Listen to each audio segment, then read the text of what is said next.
Life's short, stay moist. That's what today's episode is all about.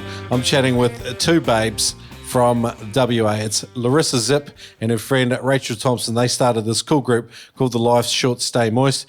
But if you're here for the first time listening to the News Story podcast, then welcome. My name's Isaac, aka Shrek, and I get to interview spearfishing experts, authorities, and characters from around the world every other week. Sometimes it's every week. I'm pushing to get it that way. But anyway, today's episode, two girls from WA. So Bert from Old Man Blue, he wrote me a quick email, introduced me to the girls. He says, Larissa and Rachel had a vision to introduce fellow women divers into the spearfishing world and to network and learn from each other. They applied for a grant and started this thing called Life's Short, Stay Moist. We've been lucky enough to cross paths with them, and Old Man Blue has sort of become an early sponsor. And he says, I believe that spearfishing as a sport is unique. It's perhaps one of the only sports where neither female or male has a distinct advantage.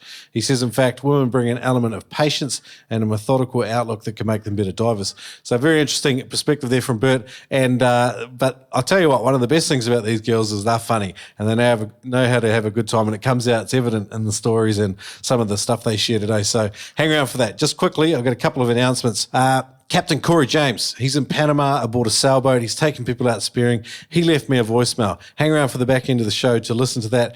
But he actually even offered me a trip out myself. And if I could get over to Panama, I'll tell you what, I'd take him up. He sounds like a good, fun bloke. So thanks for your voice message, Captain James. Have a listen. Yeah, like I said, it's at the back end of this episode. I know a lot of you guys are listening to this podcast on Spotify, and it's cool, but on Spotify it's difficult to leave I don't even think you can leave a podcast review. If you want to leave a review, head over to Podchaser, search up Noob Spearo, and leave us a review there. I'd love that. It helps me reach more people like you, people who need a froth-filled and actionable spearfishing podcast. But hey, life's short, and I'm all about staying moist. Let's get into today's episode with Larissa and Rachel. Here we go. Today's Veterans Vault is proudly brought to you in partnership with Adreno. Adreno.com.au is a huge range of equipment, from the latest in spear gun technology to the odds and ends that you need, like bungees, booties, and budgie smugglers. Go online to adreno.com.au to read good, honest reviews and to take advantage of Australia-wide flat rate shipping and a no-hassles returns policy. Don't forget to take advantage of the Noob Spearo discount code and save $20 on every purchase over $200. Adreno.com.au. Recently, I brought some new equipment online at today's show sponsor, Neptonics.com, and I was super impressed by the quality of the packaging and the before and after sales support. These guys don't muck around. They make awesome, tough, dependable equipment, and their service matches the quality of the equipment they sell. Visit Neptonics.com, use the code NOOB10 to save 10% on anything and everything store-wide. If you're shopping in the USA and you spend more than $99, you get free shipping at Neptonics.com.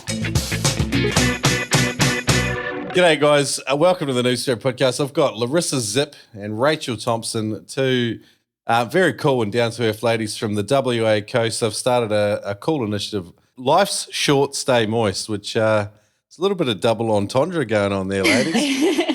How are you today? Yeah, good. Yeah, good, thanks. You're both a bit feral, apparently. You've been away on a spearing trip or something, you're telling me.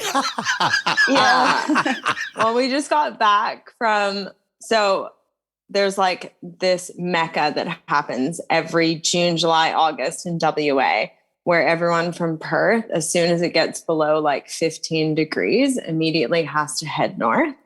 And Rage has been living up in Exmouth. So we kind of met halfway at Red Bluff and have just spent the last 8 days there. And it's just like this insane, barren place of the moon. Wow. But no showers, no electricity, no running water. So we're pretty sandblasted.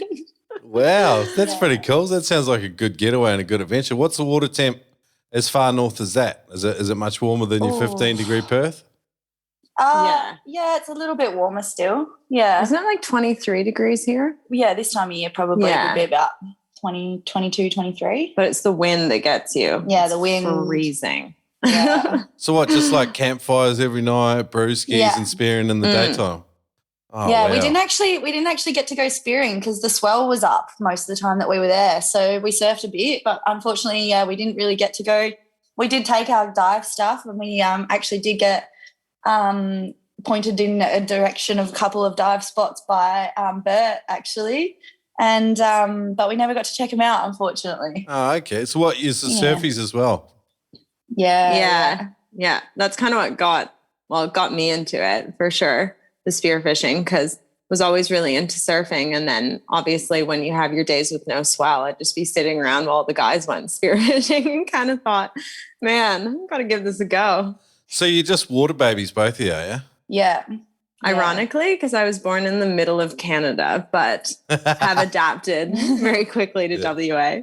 It's funny, I've got a number of Canadians that listen to the podcast and they reach out and stuff as well. And some of them are landlocked and but I guess the English-speaking side of things, there's just as many water babies in freezing countries as there is in warm countries, it seems. Yeah, definitely.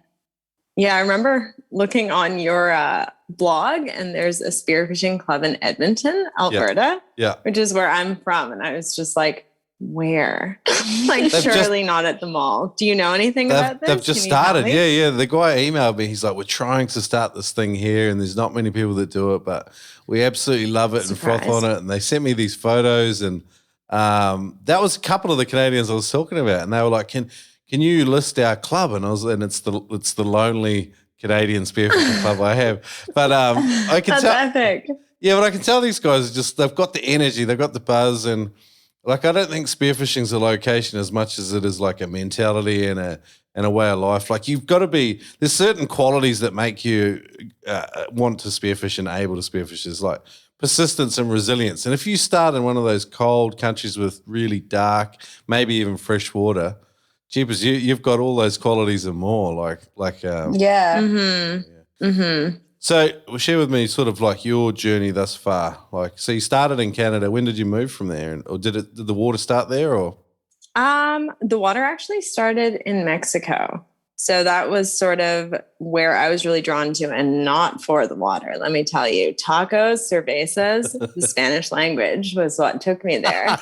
And then, for those same reasons, as well as discovering waves, I kind of got stuck there for 2 years and got pretty into surfing, and then spent a couple of years, like I was pretty into scuba diving and did a lot of cold water scuba diving up in Vancouver. Dry suit. Out around there. Yeah. Haven't had the best luck with dry suits, I'll be honest with you. I've usually ended up wet, but there's actually like some really beautiful dive spots up sort of around Squamish area, and it's just magnificent. You can go at night, dive right when the sun's going down, and as you come up, all the stars in the mountains are in every direction. It's pretty epic, but not a lot to spear or fish to hunt there. So it wasn't really until I got to WA and had done this trip up north 2 or 3 times that I kind of last year, I think she had speared a sambo, and we were headed up to Wara together. And I'd seen the picture, so I knew that it could happen and that it was possible for a girl to spear a fish. And so I thought, oh, well, I'll just buy a spear gun from Adreno, and you know what? If I don't use it, return it at the end of the trip. And then, shot a couple fish and have just been stoked ever since, really. Is it awesome having sort of like a backup sport? Because I was sharing with someone the other day, like I've got a mate that's a kite surfer. So when the winds are up and the waves are there, like he's happy as a pig and poo. He's out doing that and ripping mad moves and stuff. I was just about to say, I feel like the only sport I would want to add in would be kite surfing, because it's like windy. It's windy today and we're like, oh, we can't surf and we can't dive. What are we going to do? You need to land one too. And life's short and you want to stay moist too. So yeah. All right, cool. And preferably not in our own grime. All right, Rachel, it's your turn. What about you? So was it similar for you? Are you a WA girl born and bred or? Yeah. So, we're not sisters. People do ask us that a lot, and then they'll hear Larissa speak, and then they'll be like, oh, no, you're not related. But yeah, I'm WA born and bred. I grew up in the outback in a place called Muckamboodin, and then we moved to Yarloop, and then we finally moved to a little town on the coast called Biddingout, and that's sort of where my love for the ocean started. So I was lucky, like I kind of grew up where our house was like 200 metres from the beach, and our parents would just say, all right, off you go. Like, there's your playground. So for me, like, the ocean's always pretty much been a part of my life, and I've been a water baby ever since I was 3. I think I could swim.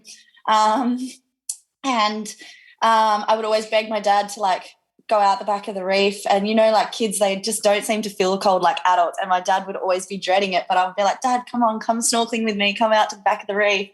And so that's sort of where I was introduced to snorkeling. I got introduced to, like, free diving before I really, like, knew what it was.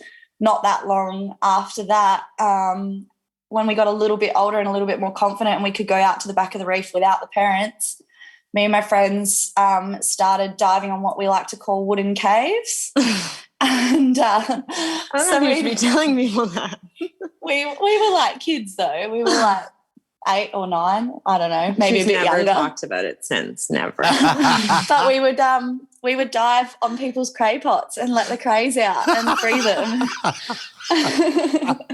And well. yeah, I guess that's sort of like where it all started for me. But the spearfishing, yeah, that actually didn't come in until about, a year and a half ago. I think I sort of started getting into it. Like, it was something I always really, like, wanted to do.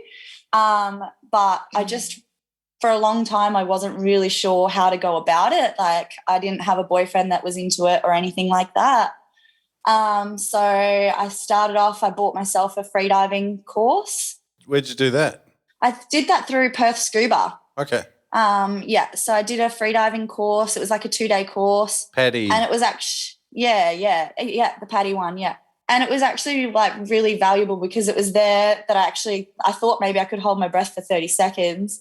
And then, like, through doing the course, you find out, oh, no, I can actually hold my breath for a lot longer. And then for the dive, the practical part, I guess they took us out to a shipwreck off Bunbury called the Lena Wreck, and I think it sits in about 18 metres of water.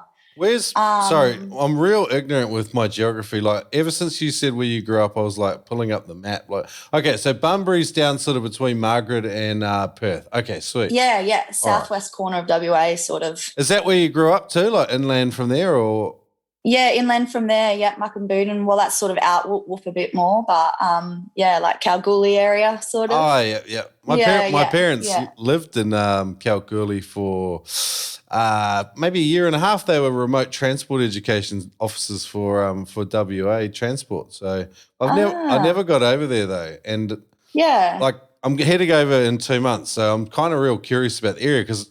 You know, you don't even learn about places until you go there, and then you're like, okay, yeah. Okay, so Bunbury. So you were doing a wreck off Bunbury. So I'm sorry, I'm all caught up now. Yeah, that's okay. Yes, so we were diving this wreck off Bunbury, and it was in 18 metres of water. And sort of, I'd never experienced that feeling where you like go to the negative buoyancy. And I thought for me, like that was after like experiencing that was like really like turning point for me. That was when I was like, this is like unreal. Like you don't feel like you're being forced back to the surface. You feel like you're like meant to be there for a minute. And that was really when I got hooked. And so from there, I was living in Perth and I found out there was a freediving club that did pool training. So I thought that might be a good way to maybe meet some Spearos or something like that. And it was, mostly freedivers that weren't at all interested in spearing. But there was one guy, Neil, shout out to Neil. He actually was probably the first person to sort of take me under his wing, I guess, and take me out. And, that was when I sort of shot my first fish. And then, What was your first fish? My first fish was a 1.2 metre sambo. Holy moly, that's your first fish. And it was so funny because I hadn't loaded my gun before, and I remember being too embarrassed to like tell Neil that I was struggling to load my gun, and I only managed to get one rubber on. So I had one rubber loaded and I didn't want to tell him or anything like that, and I dove down. And it was a bit of like a gloomy dive that day. Like the visibility was shocking. You couldn't see the bottom. And I sort of turned around and I saw a shadow at the corner of my eye. And I thought at first it was a shark, but it swam off. So I went back up and did a bit of a breathe up and I dove back down. And yes, sure enough, I saw the sambo swim in again. And I know like people kind of say, oh, cat food, but I don't think they're that bad. Chuck them in a curry, chuck them in a fish pie. Mm-hmm. And we had fish for like weeks. And I remember coming home to my housemates and they were like not expecting it at all. They were just like, oh my God. Like That's they were sick. so excited. The first fish you shoot, like, it doesn't even really matter what they are. Like, they taste good if you've put the effort into, like, shooting them, catching them. Yeah. Did you manage to bleed it and gut it okay? Like, how did you handle a fish like that? Like, that's the first fish you shot. It's a decent-sized fish. Like, that must have been intimidating all on its own. Yeah, it was like, I remember it was very robotic in my mind. I was like, oh shit, I've shot the fish. Okay, now what? Oh, swim up.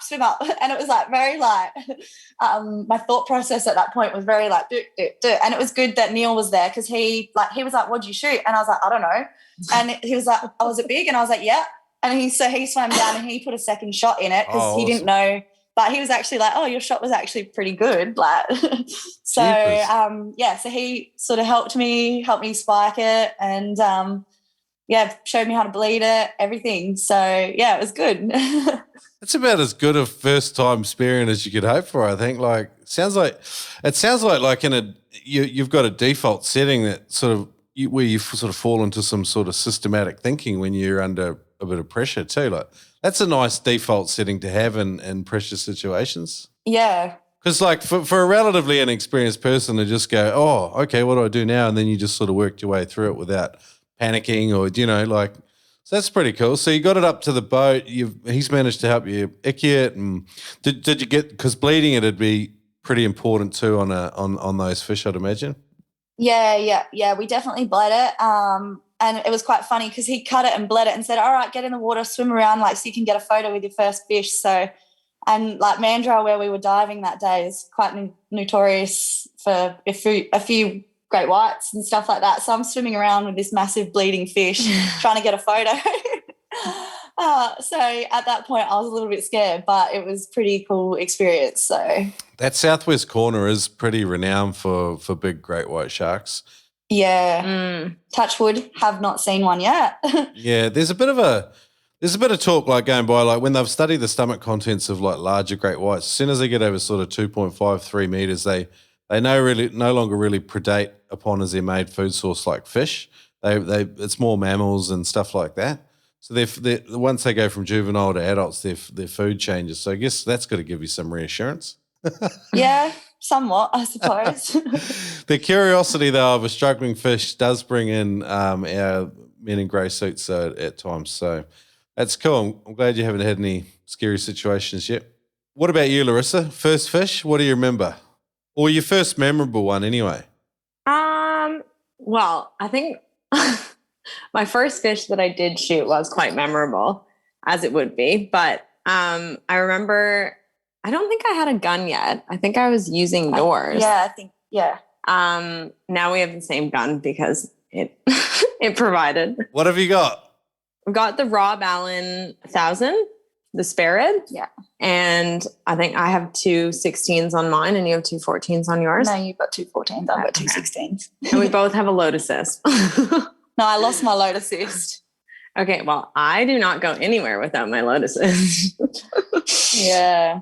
Okay, so I'm going to come back to spear guns and load assists in a sec because it's a real interesting little byline there. But go back to your fish. So we went out about like 3 hours north of Perth. Like, I don't know, for some reason for me, as soon as I leave Perth Metro, because I have lived down in the Southwest for the last 2 years, so I've got to do lots of exploring of those beaches. And there's a ton of spots that just are like ultra remote and have good diving ground, but get just hammered with the southern swell and wind and everything.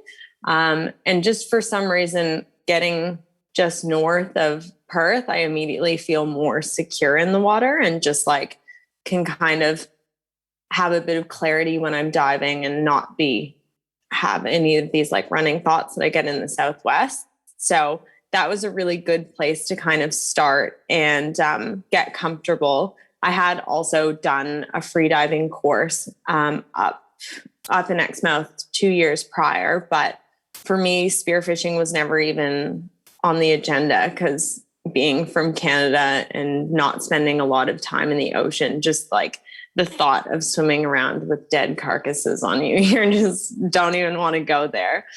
So I'd done one with Joe Knight, and he has One Ocean International, and it was more focused on like surfing big waves and a bit on sort of free diving, but not really spearfishing related. So when I went out, I went with Rach, and we just dove on this like place that we've called Baldy Heaven because it's just full of bulging gropers.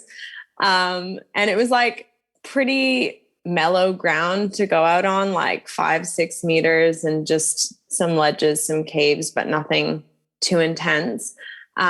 So I could just sort of get a feel of what it was like to dive with a gun and feel, because it does, when you're used to like always being on the surface, you kind of take for granted what's going on underneath the water. And like, I think that that's been the thing for me with sort of picking up spearfishing and getting into it, is that like, I've always been drawn to the ocean, but it gives me a whole different framework to experience it through, getting to hunt and like be fully immersed in that ecosystem.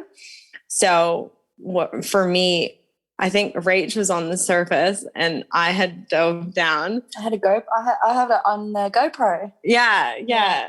She actually captured it on video, but I like dove down, and I swear the shot was like 3 meters away. Like it was not a close shot. But I just lined it up and shot it, stoned it, got it up to the surface. Is this a bull chin? Yeah, a baldy. And in the video, you can just hear like Rach screaming in the background, like real excited. And then, it came up to the surface, pulled it in, was just like amazed that I had done that. And I think from that second, I was like, okay, what's next? Like, let's go. This is epic. I like took it off the spear to swim it back to the boat, and it was probably like, I don't know, maybe 100 meters or so back to the boat.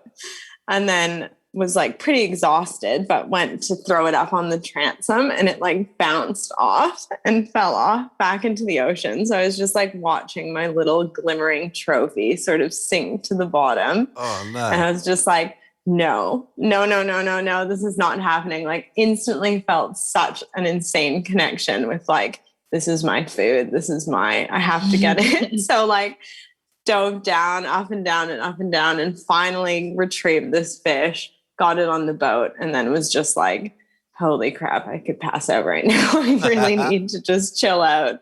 Yeah. So it was pretty memorable and like such a good day. Like we jagged it with weather and wind and everything. So I think that having those factors and just like realizing from spending an hour or two out there that it wasn't just immediately going to be like some shark fest was like a really good introduction to the sport, and my love for it's just kind of grown from there.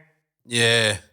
You kind of forget how, like everything can cause you anxiety. Like you're already in the ocean, which is that foreign environment, and it's scary for everyone, unless you're stupid, I think.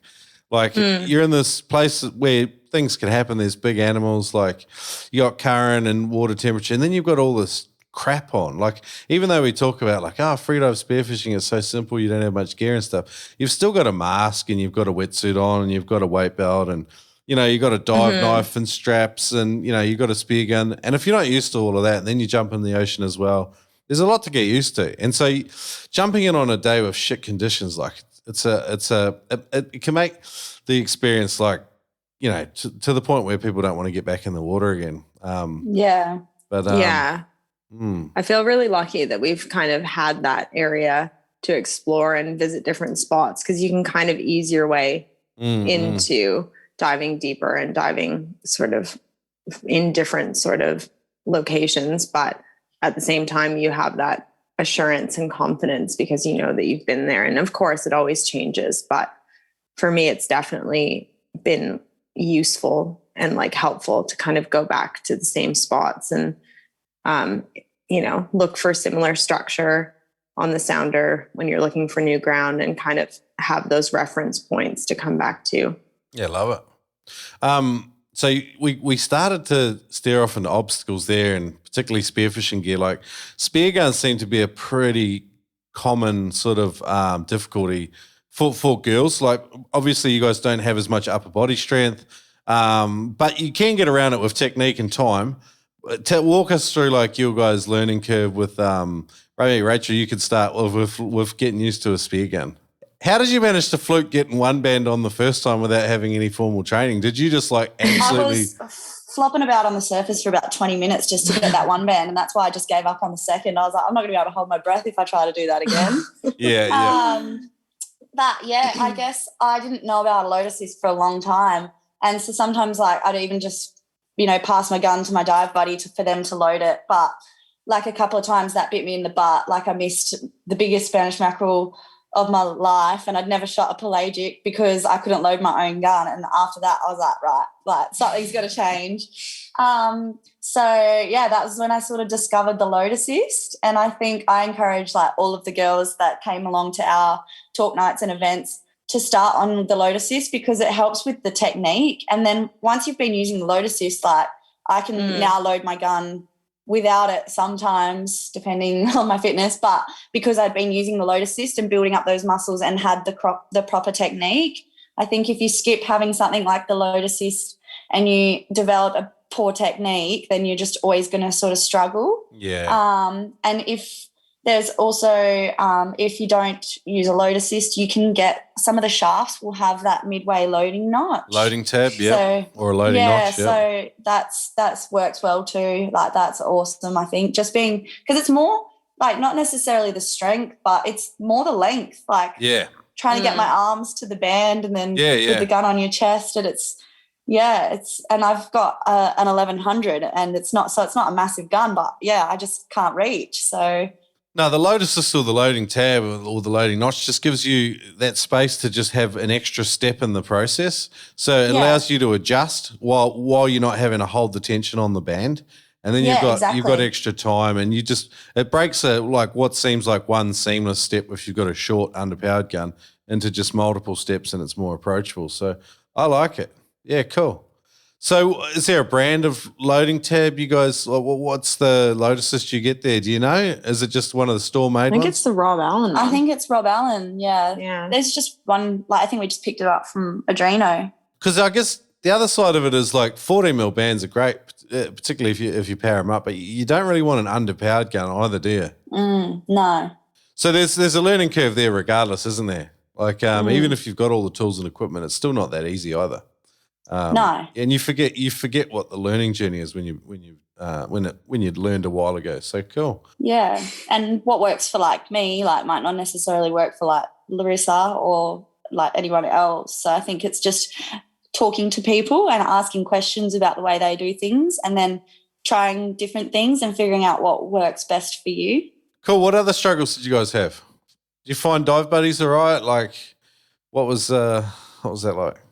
Well, that was kind of what prompted us to do this whole Women in Spearfishing series. Like, I feel like we were pretty lucky and opportunistic. It came at a good time. Like, we'd just been up north, and like, if you come to Exmouth, you'll see this is like the land of the mermaid. There's just ladies doing epic stuff in the ocean everywhere.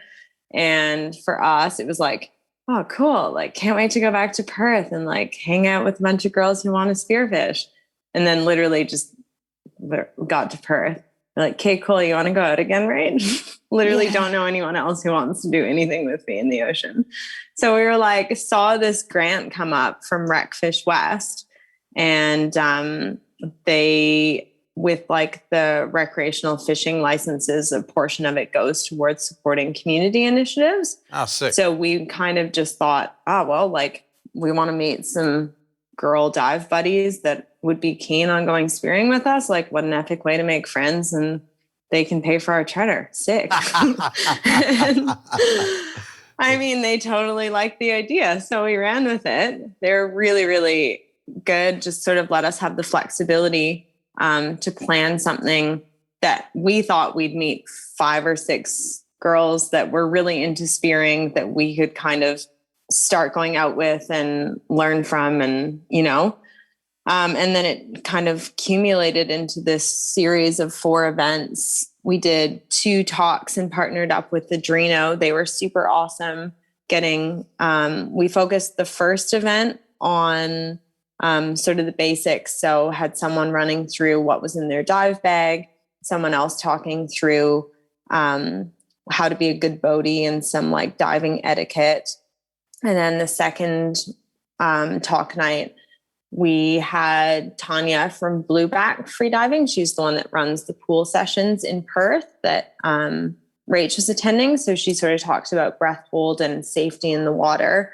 And then had someone from WAC Club discussing the 5 most common metro species to target in Perth. And we played some games and gave away some prizes and stuff around those themes, and then did 1 day of target practice at Point Perrin, which was interesting. You want to talk about obstacles? Doing target practice with swell and oh wow, current. Yeah. Wow, but no one was shot, so that's good. No. And the target practice, the girls actually really, it was really valuable for them because some of them had never even like seen how to load a gun. Like, so for them to be able to get in the water with a gun and practice. And some of them didn't even want to shoot it. They just wanted to touch it. And then for them to like shoot, but at a still target to get a feel of what it like feels like to shoot on. Like it was actually really valuable, and we kind of added it in last minute, but I'm glad that we did. Because they're a bit daunting, like carrying around. I mean, hunting on land, you always are kind of so well versed in the safety, and there's so much talk about like, oh my God, like don't have, but then like spearfishing, and you essentially have a gun that can do a lot of damage to someone just floating around the ocean. Like I think for a lot of girls, they said, because what the final event one was a 2-day charter out of Llano, and a lot of them are Algerian, and a lot of the girls on there were like, yeah, I'm just so happy that I got to kind of like swim down in a meter of water where, I wasn't being put in the middle of the ocean, to kind of just get a feel for like what the weight is and how to load it and everything like that. I teach people, like when I'm teaching people spearfishing, we do a dry land exercise with the spear gun. Have you guys pulled the shaft out, like extended it fully and then reloaded it on dry land? I have a couple times. Yeah, we did sort of pass around some spear guns at one of the talk nights for the girls to sort of have a bit of a go, but they were just those little, I don't even know what they're called, those little ones. Yeah. And they're almost like trickier, I think, to load than the bigger ones. As a tool for learning, you can weld the shaft in so that it won't fire in any way. You can weld the back of the shaft into the mech, and then people can even put the bands on. Like you can even practice. But I was useless when I started trying to handle them on dry land because you're used to the water doing some of the work for you in terms of line management and stuff. Absolutely. And you're like, did I just shrink? Yeah. I can't reach. Yeah, so it's a good effort trying to like give some people a chance to learn the ins and outs of a spear gun before they're actually spearfishing. Like sometimes like with spearfishing, like the way I learned was you just jumped in and had a crack, and it's a shit way to learn. Like learning some of these skills by themselves is, like some people separate out the freediving, and it's like, oh, cool, at least I can work on finning technique and duck diving and equalizing, maybe doing all that sort of stuff. But then the equipment side of things is a good idea to do that in isolation as well, I think. Yeah. And I think like when we were sort of discussing the structure and stuff like that, I literally just thought, what would I have liked to have had at the start if I could have had that, because it was like completely different, like the way I started and stuff. And so we wanted to give other people the opportunity to like ease into it sort of thing. And I think especially for girls, they kind of like really like to know what they're like, everything that they need to do before they like kind of do it, and really have a good picture in their heads of what's going to happen. I think that's you get used to logical teaching progression, like, and when you're teaching, they call all these micro activities like scaffolding before you go out and you actually do the full, full activity. Sometimes because there are formal courses you can do for spearfishing, but they're kind of few and far between. Eckhart Benkenstein's got one in Melbourne, and Simon Tripp's got one in Sydney. Apart from that, there's a couple of other people doing scattered types of events around. So it's awesome to hear you girls put one together. And sometimes, even though you may be a year or two into spearfishing, you don't feel like, oh, I'm not some veteran, like I've only just got my shit together. Like you're still in a good place to teach because you've just learned some of those basic things yourself. So well, it made us like relatable to like the girls. We'd like be like, oh, well, I was doing that too, like, but now I do it this way or something like that. So I think like us not being by any means any kind of professionals was like comforting, I guess, for them. And it was quite surprising how many guys, like we got a lot of interest from men being like, can we come? Like one guy actually did show up. Yeah, we did actually have a guy show up one day. And yeah, it was quite interesting because even the guys were like, there's nothing like this like in Perth. Like this is such a good idea. Like you should do one for the boys. So yeah. There's plenty of opportunity for noob spearos everywhere, I think. Yeah. oldmanblue.com.au. You can't cheat experience, you can't fake passion, and damn, Old Man Blue can make gear that will last and stand the test of time. Check it out at Old Man Blue Dive on Instagram. Are you in the market for a new spear gun? Killshot Spear Guns has got blue water wahoo tuna guns, open track spear guns, and closed track spear guns, rear handle and closed tracks. Check them out at killshotspearguns.com. Even better, I've got some good news for you. You can save $30 on any Killshot Spear Gun at killshotspearguns.com. Use the code NOOB. If you're in store, just say, crikey, mate, or say Shrek from the Noob Spearo sent you, and you'll save $30. Ed Martin at killshotspearguns.com. Check them out.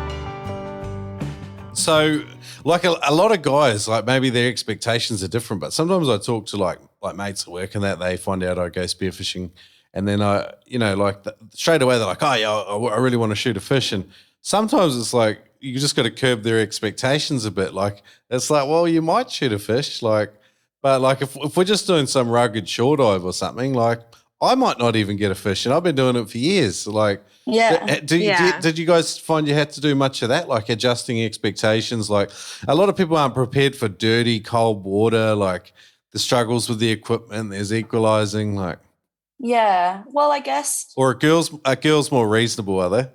Well, I don't know. We actually, I think the expectations that girls have, they're happy to just go out for a dive with their friends, and if they get a fish, it's sort of a bonus. Yeah. Mm-hmm. And yeah, I don't think there's as much sort of competition between girls as well. Like, so it's not like, oh, Larissa, you shot a fish today and I didn't shoot one. Like, I don't know. And all of the girls we actually got I think 14 girls speared their first fish that weekend in Durin. Yeah. Well, and we had gone out, Spear West, the guys there had put us on to this guy, Pete. And he'd actually never done a spearfishing charter before, but kind of was super on board with our idea. And so he took us to kind of progressively more challenging spots. So the first spot was, you could see land and it was 2 or 3 meters and shelf. So you could kind of, if you got nervous, swim over to there. That's a good idea. Yeah. And then sort of went into your 5 meters and then your, 8 to 10 meter with some current and stuff. And so I think for a lot of girls, a lot of their comments too were, we were just really happy that we had done the shore dive before, and doing the target practice and stuff, so that it wasn't so many new factors. Because for a lot of them, it was the first time they'd ever dove off a boat too, and the first time they'd ever dove in an area where they didn't see land. And I don't know, I feel like you have to have a pretty gung-ho personality to just jump in and be like, okay, I'm with a bunch of people that I don't know. They're probably all guys. I've never used this equipment. I may or may not feel comfortable in this situation. So I think that I'm really proud of just the environment that we created that was so supportive. And that was something that Pete was just blown away with. Him and his deckies were we've never heard so many cheers. Literally it was any fish, and, woo! And it was really good to see a mix of different levels. Because if Larissa and I weren't there to give someone a hand, there were some other girls that had speared before, that were helping each other out. And it was just a really nice and supportive environment, I think, from everyone, from the crew, from everyone. So it was pretty good. And it's been cool to see it kind of continue beyond the life of the series, because obviously like Rach was moving up to Exmouth. I was down in Manjimup, so didn't have a lot of time. And we've just been inundated with photos and stories and messages on Instagram and stuff of girls who've just continued to go out. And a couple girls went to the Abrolhos last weekend. Like, it's just epic that, you know, they're able to meet and connect, and now are just continuing to share the stoke. And I don't know, spearfishing friends, it's like, it's a different, because your friendships forged in the water. Sometimes they seem to be quite meaningful too, like those connections you make. So I like like-minded people, I guess. I'm just checking out your ladies' Instagram now. So it's life's short _stay moist on Instagram. There's some really cool imagery here. There's a lot of just fishing stoke. I'm loving it. It's good. It's good energy. So, and like, I think that's the thing that a lot of people are like, where did the name come from? Like, and I think for us, we just like actually just wanted something like really lighthearted. Yeah. And like a bit of fun, and it like really does resemble, like we really do think life is better when you're getting in and out, like you're spending time in the ocean and like just getting out and doing things. So yeah, love it. Love it. Yeah, Bert from Old Man Blue put me onto you guys. Like he said, you guys had a vision to introduce fellow women divers in the spearfishing world and network and learn from each other. And he had some really good things to say about you guys. So I was super excited to get you guys on the show. We've been trying to tee it up for a little while, so it's cool to have you guys together and to be able to do this. So where to from here with it? Oh, we were scared you were going to ask this question. It's hard to commit when you're these carefree spirits living at different ends of the coastline, isn't it? Definitely looking at doing some charters. We've got like liveaboard charters for an extended period of time, because we think like that would be like more beneficial for girls to be able to go like numerous days in a row. So we're looking at potentially and just fun and just like spend time together. So we've got we're looking at doing maybe Abrolhos next April. Cocos Islands, but that's a bit more organising. So we'll see about that one, or like even play like something like Montebello's. There's liveaboard charters out there. Go out there for X amount of days. So we've got some things in the pipelines, but nothing set in stone yet.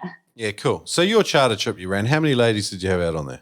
34. Yeah, wow. 34. Over 2 days. Yeah, 2 days. So you organised a trip over 2 days for 34 ladies and you pulled it off. How much work is involved in organising a trip like that? A lot. Oh my God, so much. Take whatever you think and then multiply it by like 6. And we had Jess Mangan and Rachel Galati from WA Undersea Club. Like we sort of I met them at a cray diving competition out at Rotto that WA Undersea Club were hosting, and I kind of pitched them our idea and they were like so keen to jump on board. So we sort of had like a committee of 4 all working on it together, and I don't think we realised what we were getting ourselves into until it started and it was too late. We were like, oh no. Because literally the first event at Adreno, we thought, cool, like we're going to get catering for 25 people. 70 girls showed up. Oh, wicked. Like it was just... That's freaking phenomenal. 74, you would have run out of food and booze. That's terrible. Yeah. Well. Luckily we had it on a Monday. So. Yeah, nice. They're fun. The in-person events are like, there's something to be said for them, you know, like I love doing the podcast. I like the online stuff. Social media's got extreme limitations as far as I'm concerned, and there's something about just meeting up with a bunch of stoked people that want to talk about the same thing and share stories and a few brews. It's a bloody good night. Yeah. Like, it's probably the next best thing to actually going spearfishing. Yeah, exactly. And like it was kind of good to do those talk nights first, because girls that had come to the talk nights then for the shore dive were like, oh, I met you at the talk night. So they'd already kind of like established a bit of a friendship, which was quite nice, I think, too. One thing with organising an event is I'm hoping you guys documented kind of what you did and you've got a little bit of a process in place now. So next time you do it, you've got kind of like a blueprint. Yeah. It should be a bit easy, you'd hope. Yeah. Yeah. Yeah, cool. Well, I'm going to have to talk with you guys after we get off the interview because I've got a little bit of an idea circling around in this arena as well. Oh, So, okay. yeah, Some off-air action. Yeah. So it's cool though, like that you guys are still in comms, even though you're 14 hours drive apart. What's spearfishing looking like now for the two of you? I mean, let's start with Rachel because she's in warm water, Larissa, so she's having more fun than you. Oh, yeah, give her 90%, and then we can just talk about how I sit at my desk. Yeah, well, like it was one of the reasons why I wanted to move up to Exmouth was just to be able to get out and do the spearfishing and surfing more. So yeah, coming up here, actually the wind's been kind of pretty crappy, like unexpectedly, like lately. But we have been out for a few good drive trips and a few overnight trips, and I think already like just diving deeper, like where there's bigger fish and like actually having a bit more variety, because that was one thing that was really hard starting out in Perth. Like it's pretty heavily fished out there and, there's a couple of varieties of fish to shoot, but it's nothing like up here. So it was coming up here was like, oh, trout over there, ranking cod over there, like red emperors over there, like take your pick. Population has a huge impact on fishery, doesn't it? And, yeah. I think it's evident absolutely. on WA, like where you've got sparsely populated areas and relatively untouched areas of coastline, you've got amazing fisheries. And like Youngblood's Brody Moss, he's in your area of the world, isn't he? Yeah. I think he's based Exmouth, yeah. Yeah, so everyone's sort of seen his videos if they're in spearfishing. Like I don't follow along too much with his videos these days, but like you can just tell from watching them, like some of the visuals there, like just some amazing bits of the coastline. Yeah. I used to watch a lot of his videos sort of in the earlier days. Like that was sort of what like led me to be like, yeah, I want to try spearfishing. And it was, I mean, I've been coming up to Exmouth since I was a kid, so I've always loved it up here. And yeah, finally made the move, and it's been pretty awesome. Like I've shot a heap more fish now. We go so much more regularly, and just being in the water and being more comfortable in the water. Like, if there's a big bull shark swimming by, it's no big deal now. Like, kind of used to it. So, what are you doing for work, and what are you doing for dive buddies there? And shore diving, boat diving. I've asked you 4 questions at once. So I work for myself from home. I do roof timber structure estimating. So it's pretty good. I can be pretty flexible with my work, which is one of the reasons why I ended up coming up here, because I had the opportunity to sort of start my own little side business, and then that grew. So I was finally able to do that full time. And do probably more boat diving here. We did actually had 4 of the girls from our Women in Spearfishing program up in Exmouth a few weeks ago. So we all went out for a shore dive and didn't get any fish. There was not that many fish around, but we did get a big painter cray. But a lot of the diving here is out at the islands, like north of Exmouth and stuff like that. It's sort of where you can get a bit deeper and, you've got a bit more like structures and stuff like that to find fish. So, yeah, get out there a fair bit. My boyfriend now, he spears too, so he's probably my main dive buddy. And nice. Did you get him into spearing or did you just meet him and he was already a spearer? Yeah, just met him and he was already a spearer. Oh, that'd be a pretty good story. Like my girlfriend got me into spearfishing. Like that'd be a good unique one to have. I think we have had a couple of the girls from the trip who have got their boyfriends now interested in it because they've gone and done it. So that's cool. Yeah. Awesome. Was that all the questions? I can't remember. I think that's pretty good for starters. Like I was just curious about sort of what you're doing day to day now up there, and yeah, have you found it, apart from your boyfriend, have you guys got a good dive crew up there? Like finding a good dive crew and like making good friendships and having a good understanding and like safe people that you like hanging out with every day. It can be like a time sort of taking process like. Yeah, well, like Larissa said, like I feel like everybody up here just froths on the ocean, whether it's surfing or diving. So like there's always people that are keen to go. It's like, yeah, it's just the fact that really like the best diving here, you need a boat to get out. So unless you've got someone going with a boat or something like that, there's great, beautiful snorkeling spots with awesome coral and reef fish and stuff like that, but you can't spear in those spots. And, just shore diving is quite limited. So, all right. Yeah. All right. And Larissa, your diving day to day, you're just sitting behind the desk. What are you doing? What's your exciting day to day gig? Well, that's a lie. I probably sit behind a desk 2 days a week and then luckily get to be in the field 3 days a week. But I work for Parks and Wildlife in WA. Wow. Yeah.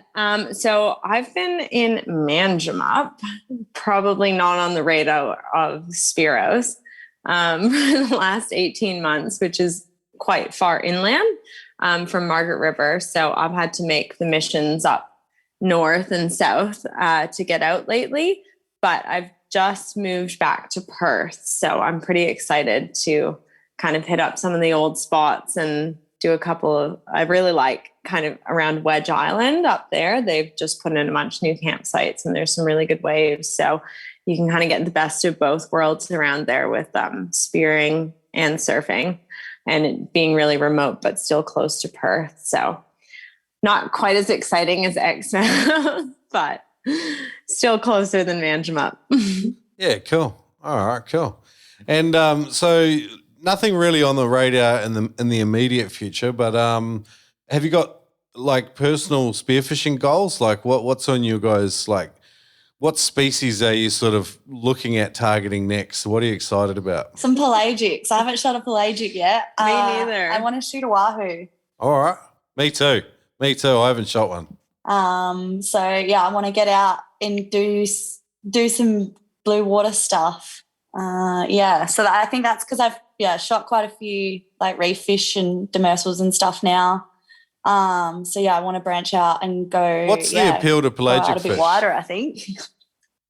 I feel like it's a different kind of hunting, like from what I've like seen and been told. Yeah, we don't really know. But yeah, I just think it's sort of a different kind of hunting technique. It's a little bit, I mean, it's always nice to shoot a good coral trout, but they're not exactly that tricky to shoot, you know? So it'll be nice to like have something a little bit more challenging, I think.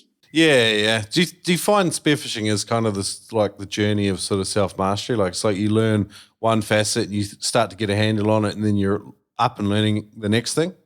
Yeah, absolutely. Yeah, I think so. And I think you never stop learning too. I think like it's one of those ones where like, yeah, you just keep learning from all the people that you're diving with, different people, like always asking questions, more questions. Yeah. I feel like there's I don't know, the like technique of diving and gear and sort of all of that is one side of it and there's always room for improvement. But for me, like what's really fascinating is just sorting, like before going scuba diving, going snorkeling, I could do it for an hour and then was kind of over it. But there's just, you notice so many more patterns in sort of the natural world and sort of how different species interact and what are indicators that there might be something there or, like going back to the same spots year over year, you sort of see the changes in the reef and changes in the communities there. And it's really just like given me a lens to explore the ocean through. And, you always come back from a dive being like, Googling, like, why is this fish this color now? Like, and I love that aspect of it. I feel like it's just an infinite curiosity that's always stoked by getting out there. If your buddy had a blackout on your next spearfishing trip, think, what would the outcome of that be? Do you know how to revive someone from a blackout? Would you even be in a position to do something about it? Or would you be diving, chasing after a fish as your buddy sinks down to the bottom of the ocean? Do you know where most blackouts happen? Do you know what you can do to minimize your risk of having a blackout? My name is Ted Hardy, and I'm the founder of freedivingsafety.com. In my free online course, you will learn the truth about shallow water blackout, the myth of I don't push myself, I know my limits, I'm in tune with my body, how to minimize your risk of having a blackout, and most importantly, how to save your buddy's life if they have one. Visit freedivingsafety.com to sign up for your free course today. Dive safe out there. It's just not even that hard. That's that hunting conservationist kind of outlook as well. Like, so a lot of hunters make the argument that they are the ultimate conservationists because we're the ones that often spend the most time in the environment, like 100%. Like, like you're in the moment. You're not thinking about other stuff. You're directly observing. Like you can't be 50% somewhere else while you're doing spearfishing. Exactly. Mm-hmm. I guess that's partly why your observation skills are heightened, I guess, and it's real memorable too. Like you can some of your best hunts, you can remember everything. Yeah. Mm-hmm. Yeah. So I feel like all of your senses are so like in tune at that point in time too. So I feel like things that you wouldn't notice in regular day-to-day life, you like notice as well. Like notice like your heart like slowing down or things like that. for sure. Yeah. I noticed the last trip I went down on an extended trip down to South Australia, like a freediving retreat. I noticed all the inflammation went out of my body because day to day I deal with a fair bit of stress in my work, and I came back just feeling like so much healthier from just being in the water as well. But there's so many benefits to the freedive spearfishing lifestyle. Yeah, that's like we're probably the dirtiest we've ever been right now, but like the same. Like after just having like a 9-day camping trip out there and in the ocean pretty much every day, it's really cleansing. Yeah, for sure. Yeah. I feel like you notice it in ocean people. Like as soon as I come up to Exmouth and just like everyone's so hot and so healthy. Just like have this glow and all their eyes are bright and blue. Yeah. The city life, eh? That's a really interesting observation all on its own, I think. Like, yeah. What about tough situations, ladies? Like, have you had any like scary stuff, like near misses, things you've learnt like along the way? You have, Rach. Yeah, I definitely think there was one time where I was swimming somewhere, it was quite current, like there was a lot of current and water moving and stuff like that. And I went into a cave and like thought, I've got plenty of breath hold, I'll be able to get like out. But then the current came pushing through the cave and pushed me way deeper in than like I felt being comfortable and stuff like that.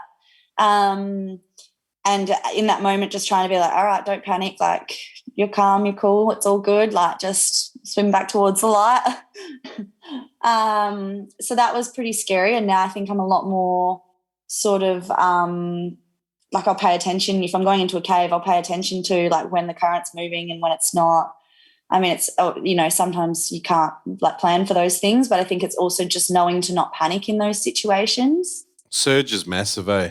Yeah. And it can be unpredictable too. Like you get your big sets because you girls are surfies, you'd know too. Like those you get the big waves come through on your big sets, and the amount of surge and turbulence that creates, especially on the bottom at times, like it can be quite surprising because like you might have 5 minutes that's relatively calm, so you get a bit confident, and then it's just stuff happens underwater that you can't really plan and prepare for. So. Yeah. Mm-hmm. Yeah. And I think like since being up in Exmouth as well, we've had a couple of run-ins with some bull sharks that has been pretty hectic. But yeah, nobody was injured and everybody got out of that okay. But yeah, again, like just not panicking, that's I think the key thing. Like if you're in a stressful moment, and I think I learnt this from watching one of Kimmy Werner's videos, like when it's stressful or a sticky situation, to like slow down and not speed up. So I think that's something that I've always got in the back of my head, like in those situations. That's her TED talk. Yeah. When everything's telling you to speed up, you need to slow down. Yeah. It was a really good message actually. Yeah. With bull sharks in particular, have you developed any strategies for dealing with them when they are aggressive? When have they been aggressive, and sort of what's happened? Noticeably when we're diving in not good visibility, that seems to be when they seem to be a bit more aggressive. There's seen a couple now when it's been clearer days and they've just kind of done their own thing. But I think when it's been murky days, that's when they've definitely been more aggressive. And I guess, a couple of the times we've like, out of the water, like this one's too feisty sort of thing. So it's just not worth it at the end of the day, not worth risking it. Like just go to another spot, find another fish. You don't have the reaction times to deal with them in 5 meters of viz. Like Yeah, 10 meters of is, they seem to be a different animal. I know what you mean. So Yeah. yeah. Yeah, cool. All right. We talked a lot about life's short, stay moist. I guess like if ladies are interested on the WA coast, can they reach out to your Instagram page and get in contact with you guys there? Yeah. We also, so definitely follow if we do, because we'll probably do another series coming into next diving season next summer on WA coast. That's kind of in the works, and then charters coming up. But we also have a Facebook page that's private. So you just have to request, I think it's like Ladies Spearfishing Australia or Western Australia. Ladies freediving and spearfishing.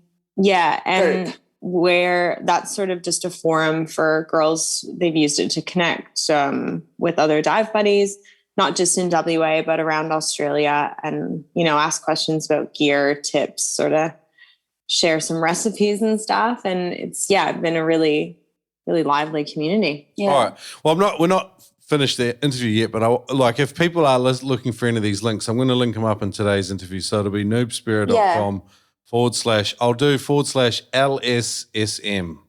Life short, stay moist. That way people can remember it. And then I'll link up your ladies group there and your Instagram and stuff as well. So that'd be cool. Yeah. On to funny stuff though. I'm really fond of a poo joke. I don't know if you guys have heard this. I don't get enough lady poo stories, so feel free to share. You don't have to. Just any funny story. You don't have to. You've got a good surfing one. Oh, God. She landed you in it there, Larissa. You got to share now. Great. Okay. Do I really have to tell this? Are we still 100%. recording? 100%. It's pretty gross. Okay. Love it. But you know what? YOLO. Life's short. During my time in Mexico, I ended up inheriting a van that me and 5 other fellow surfers drove up the West Coast. And we stumbled upon a place called Saladitas. Great longboarding wave. Like, if you love longboarding, go to Las Saladitas. Still can't believe I'm now telling the story. You owe me so many beers tonight. The 2 guys, there was 2 Aussie guys, and they just would always be going on about aqua bogs and how liberating it felt and how it was just next level, had to experience it in this lifetime. The sooner the better. You don't know what living is until you've done it. Mexico, you don't need to wear wetsuits. So perfect time to, Aqua try bog. something new called an aqua bog. And it's just fairly far out there. There's a couple of waves in the vicinity. So kind of found my own spot, had something brewing, tacos and cervezas, like I said. And was you know what? Today's the day. Had a nice little aqua bog, caught a wave, and then just saw my friend paddling out, and this aqua bog in whitewash coming straight for her head. And I'm just mortified. Close your goddamn mouth immediately. Plug your ears. We're not dealing with typhoid on this trip. And that was my one and done. I've never done it again. Never would. Wasn't liberating. Wasn't great. I'm still living. Feel great living. So that's my PSA. Yeah. Know where your friends are if you're going to aqua bog. Yeah. It would have been better if it had landed on the Aussie guys. Oh, yeah. I should have picked it up and threw it at them in retrospect. Maybe I'll just mail them some. But That's good. I love a good poo story. That's fantastic. Thank you for that. Rachel, what about you? Funny stuff, spearing?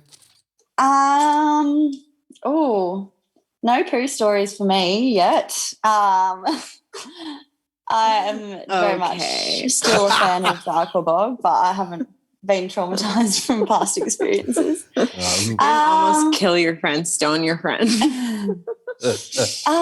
Funny stories. Well, I think this is kind of one for Larissa as well, but we tried to make a homemade dial once. And A dial? the homemade dial, like the fish dial, what do you call it? Like a Flasher. Flasher. Oh, Yeah. Yep. Yeah, we tried to make a homemade dial, and when we pulled it out, it was just like this tangled, knotted mess, and we were just like, oh God, that was an epic fail. I don't think it even went in the water. Were you trying to make like one of the Buzz Bomb, like Chris Coates style ones with a goon sack? Yeah, we didn't have a goon sack, but we had spoons and CDs, and what else was on it? I think that was spoons and CDs, and that was about it. Anything shiny that was under $2 at the op shop. Yeah. Yeah, I've kind of done that one myself, so I get it. Yeah. Did Yeah. it work? Nah. Well, they will all work, but it's just like, like you're going to feel guilty if they eventually break off and end up on the bottom of the ocean floor as well, because it's like, I don't really want to contribute to that. And but the Chris Coates one, like he's got a DIY video guide on YouTube. I'd encourage people to check that out. And they're apparently super effective and nearly free to make. So once you've got your turkey float or whatever, and a bit of heavy gauge mono, away you go.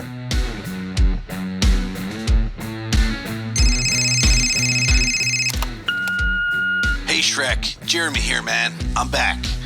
I just wanted to say the podcast is growing from strength to strength, my friend. Hoorah, man. I just wanted to also say thank you to your listeners for their continued support, subscribing, reading, writing, and submitting kick-ass spearfishing adventures from all over the planet. Your listeners kick ass, and Shrek, my friend, so do you. All you guys come check out the latest edition of Spearing Magazine at spearingmagazine.com. Jeremy out.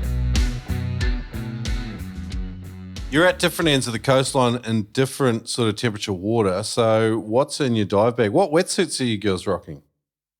Are we allowed to say? I don't know if we are. Are we? I don't know. Maybe not. Maybe not. Yeah. I don't know. We just got some new wetsuits, so we're pretty keen to try them out. But actually, funny, before that, like I never had a dive wetsuit for probably the first year. Like, so we would just take our surfing weddies and put like a thong down for a chest plate. And how good are they though? Yeah. Honestly, the really dive good. weddies. Yeah. Yeah. Oh, it makes a big difference, I think. Makes a huge difference, I reckon. Because the thongs are thicker than anything any of the wetsuits have got on them. And because some of them are so thin, you might as well have nothing. Yeah. Like, and you got to, yeah. if you've powered up your gun, like you're pulling 50 kilos of force on each band or maybe a little bit more, it's a lot of pressure to have on a very narrow part of your chest. Yeah. So, Yeah. But what else is in my dive bag? I think I've got a Rob Allen mask.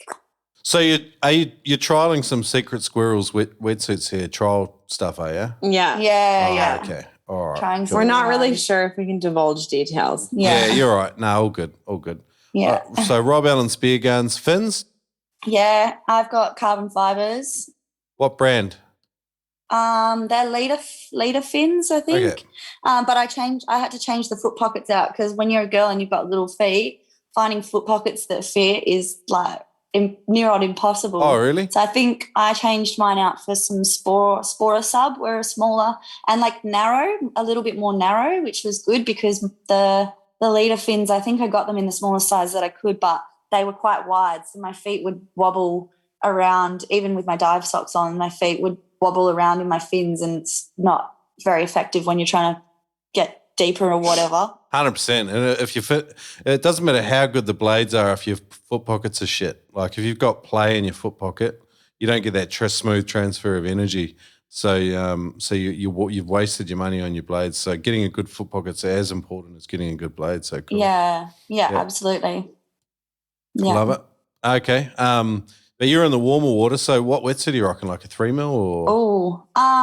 Yeah, I've got a 3mm. I still get pretty cold. Like this time of year, the water's cold for me up here, so I've got a 5mm dive weddy. Yeah, fair enough. Yeah, I will still wear that. In the summer though, you can just go in your bikinis or like a little surfing spring suit or something like that because it's pretty like warm in the water. But then the jellyfish can be a bit of an issue with that too. So I did cop quite a few jellyfish stings on the last trip. Lucky nothing serious, like near a kanji, but the red bells still hurt when they get ya. So stinger suits, eh? Yeah, those like sort of just sometimes I'll just like chuck on some leggings under like my little surf weddy or something like that. For But the protection. yeah, just for the protection. And it's nice like when you're down on the reef and you're like laying in the reef and stuff like that to sort of have that layer, that layer on top for a bit of protection as well. Yeah.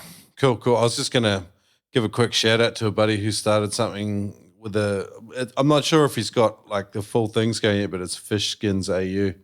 Some good Aussie made like stuff. I don't know if he's got the full stinger suits going yet, but anyway, yeah, cool. Have to check it out. Yeah. What about you, Larissa? Gear in the south? Well, I like just dive if I'm diving in cold water with my Canadian surf suit. So that's a 5'4" with hood, booties, gloves, everything. And honestly, like it's so thick. And it's a chest zip. Like it doesn't even bother me really loading too much. I don't even rock the thong. But yeah, that's kind of my suit. I'm like not a gear person at all. So I'm just like, is it warm? Can I wear it? I'm in. Sweet. You got the Scorpio. So you got the Rob Allen Scorpio as well. It's just a good, like the Toyota of spear guns pretty much. Like can't go wrong with that. Fins though, did you lay out some cash on some fins or are you rocking plastics? I don't even know. Like I bought them when I started spearfishing, but someone told me they were good. So I don't know. They work. But they're like free diving fins. Do you know what? I don't know what brand yours are. I don't know. But yeah, just like pretty basic setup from Adreno in terms of mask and dive gear and stuff. But I just don't go anywhere without my load assist because I'm a wuss. Load assist is key. Yeah, sick. All right, cool. Okay, cool. So your enthusiasm for gear just came out like loud and clear there, Larissa. Like you were just absolutely frothing. Your eyes lit up and you were just like, gear. Yeah. But, I find it sometimes it's nice to be that person with all the stingy gear though, because then it's like when you shoot a good fish and the people with all the like good gear don't shoot a good fish, you're like, yeah, in my surf ready. Yeah.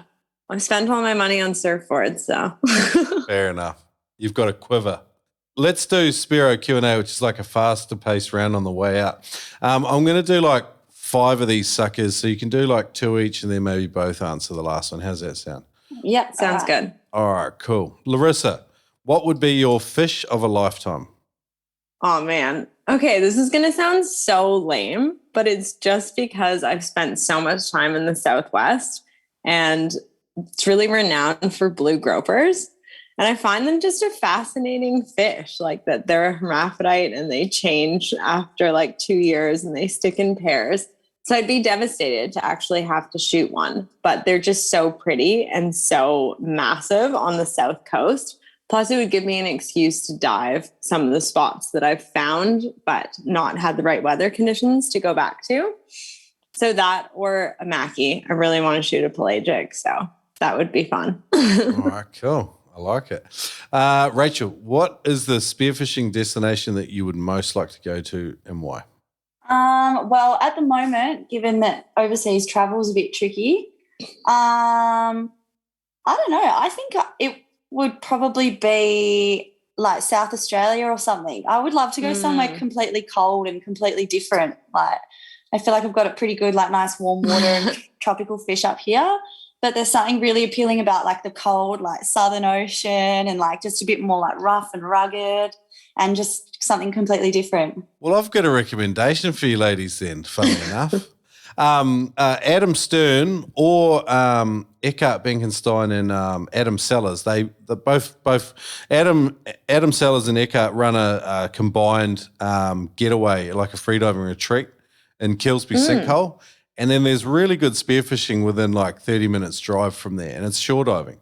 So I would 100% recommend that. And they stay in this old jail in Mount Gambier, And it's a wicked okay. place to stay. If you ladies are interested in doing a trip down there, Yeah. those guys would Yeah. be hella interested in that. Adam Stern, also a mad cool guy. You could take a crew of ladies down there and you'd have an absolute ball. We'll have to write down their names. Yeah, and it's not super expensive. Like the jail's like a backpackers, but it's really nice accommodation. I loved it. Yeah. I'm going to go back and do another one there because it was just so good. It's such a good Yeah, getaway, definitely so. something to look into. Yeah, cool. All right, so we broke from the faster pace round of questions there, so I could that's all good. Larissa, who has been the most influential personal people in your spearfishing? Probably Rach, Oh, to be honest. Yeah. I put you on the just spot 'cause- there. You had to say it.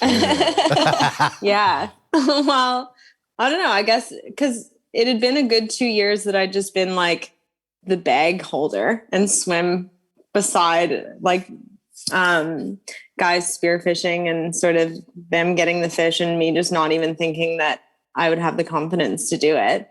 So when Rach just sort of jumped in and didn't let anything be an obstacle and sort of, got out there and did it, I was just like, well, why can't I? And that sort of, launched me getting into the sport. No. That's a nice one. Okay, Rachel, if you could go back in time to when you were just starting, give yourself some advice, what would you say? Just go on boats, go as much as you can, because there was just a lot of opportunities where I was like, just feeling a bit unsure or whatever, and so I turned down the opportunities. But yeah, just go for it. Go as much as you can. Shore dives, boat dives. Like a lot of the people that I was first diving with, like before Lars and stuff got into it, like they were so great. So those opportunities to get out on the boats with them were the biggest learning curves. So yeah, I think just don't be so timid and stuff, and don't be so intimidated. Yeah, and just go. Just go. All right, love it. All right, and both of you guys, I'll get an answer each out of you. Could you describe what the spearfishing experience means to you in one sentence? Got to finish on one sentence. On a philosophical note. I think it's empowering to be able to go out and like source your own food. Yes, I think that would be mine. It's empowering. Spearfishing to me is just like a complete immersion in the ocean that fills me with wonder and curiosity. Cool. Awesome, guys. So Life's Short _ Stay Moist on Instagram. Everyone can come check it out on noobspirit.com/LSSM. I get that right? Yeah. All right, cool. And then I'll link up everything we've chatted about today, but it's been a real pleasure chatting with you ladies. And we'll catch up after. I really want to chat with you about some ideas further in the pipelines, but I love your work, and I hope there's more events in the future. Thank you. Thanks so much for having us. Yeah, thank you.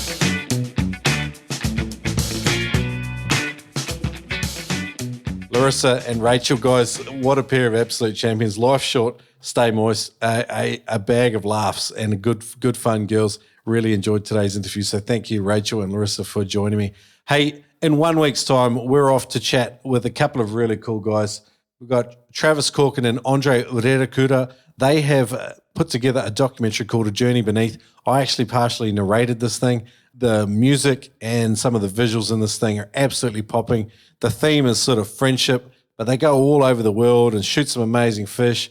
But it's just like, I don't know, it's just one of those ones where you sit there and you just enjoy the experience. And so next week I'm back with Dre and Trav, and we are just going to chat all the way through. And we're just going to chat all about A Journey Beneath and how you can find it and watch it for yourself. And we talk about sort of what happens and how hard some of the crazy stories and stuff they had from making it. But anyway, if you love the Noob Spirit podcast, love it if you become a Patreon listener. Go to patreon.com/Noob Join more than 40 Patreon legends who are helping to support the podcast. And hopefully when I get enough patrons, we'll be able to make this thing weekly and ramp it up and interview even more spearfishing legends from around the world.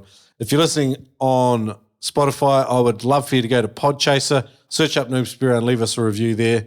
But that's it for me today. I hope you enjoyed today's episode. Join me back in 1 week's time for A Journey Beneath.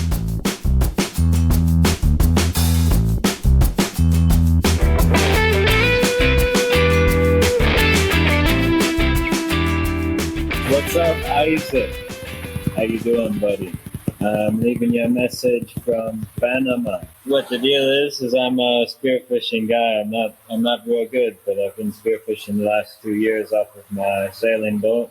And we live a lot of the part of the year in San Blas Islands, Punayala. There's great spearfishing there, and I go out all the time with the natives that live there. Anyway, man, I'm trying to get some bookings for my boat this next year. I take people out on charters for about a week, and I can take you out to all the places that I'm spearing at. And we can hang out with the Kunas, the Indians there. We can smoke fish, make coconut oil, and do a little bit of sailing around. Otherwise, next year, if you're interested, let me know. I'm going to be back on the boat in December as well. Holler at me. In 2001, Adreno was a tiny hole-in-the-wall shop and it was near impossible to get spearfishing equipment in Australia.